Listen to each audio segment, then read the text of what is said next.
Já, bara væntanlega mun þægilega að vera komin yfir í svona seríu. Er það ekki bara mjög einfalt? Jó, algjörlega, það mjög einfalt mál. Það hefði þungt að vera að fara 2-1 undir inn í Njarðvík, þannig að jú, þetta er... Ég meina 2-0, það var nú ekkert langt, þið voru ekkert langt frá því að lenda bara 2-0 undir í þessari seríu, 1 skottan í að 2 í lokin, en ef og hefðu allar þeirra frænku, við höfum nú oft talað um það, en hvað út af hverju eru þið konir yfir? Varnarlega vorum við bara mjög solid síðustu 12-13 mínúturnar. 4 leikildur heild sinni bara mjög góður.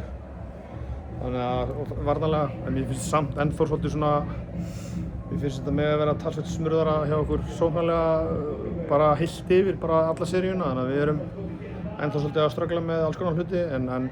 Já, og við út af hverju. Parko virðist vera rosalega mikið með boltan í höndunum. Er það uppleggið eða, þú veist? Já, bara einhvern veginn gerist í öllum þessum látum, sko, en hann gekk upp í dag, hann var alveg frábær. Hann er náttúrulega að sýna hvað hann er góður í þessari íþrótt svo sem, það er ekki hægt að taka það á honum. Nei, en við bara já, en við þurfum að vera að finna leiðir til þess að bara dreifa álaginu sóknarlega og bara, við erum svo sem búin að vera að reyna það alla seríuna, en fjandinn hafi það leikur 4 á þriðjudaginn, þannig að ég held að hljóta að smella. Já. Ef við talandi álag, sko, mér var dálítið tírætt það hérna í bara deildakeppninum. Þú varst að spila þetta dálítið á, bara fleiri mönnum. Unnsteinn á þarna alveg frábæran leik í hérna lokaleiknum Nökkum ár. Nú, þeir hafa ekki séð parkettið hingað til. Er það eitthvað upplegg sem ákveður þannig sé fyrirfram eða fer þetta bara eftir hvernig þetta spilast? Já, bara eftir hvernig þetta spilast og bara... Eða þegar leikurinn er svona jafn og mikið undir, þá treystir maður bara sínum hestum og það er þannig og hefur alltaf verið.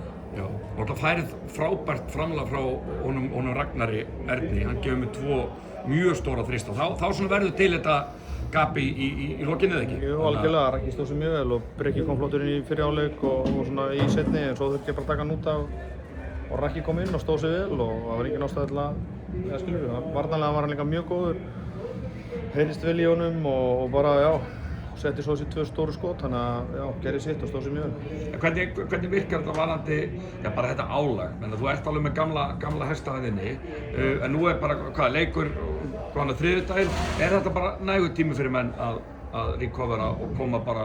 Já, ég held að það kemur svo bara ljós á þriðjudaginn, þannig að, við erum bara hugsað vel sig og ég held að ég hef engar ágjörð af því, sko.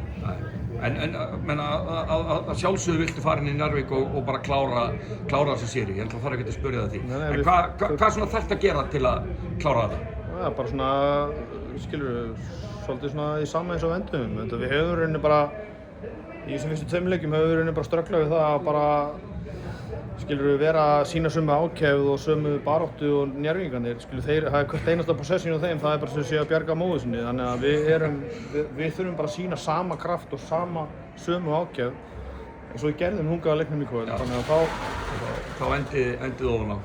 Já, þá erum við allavega ef við tökum það frá þeim, þá er ansi mikið verk unnið og það er bara hvað þú vilt, það er ekkert að gera með hvað þú er í körfubolta, og Njarðvíkingarnir hafa sýnt það í þessari seríu, þannig að við þurfum svolítið að ná lengri köflum. Það er bara svoleiðis.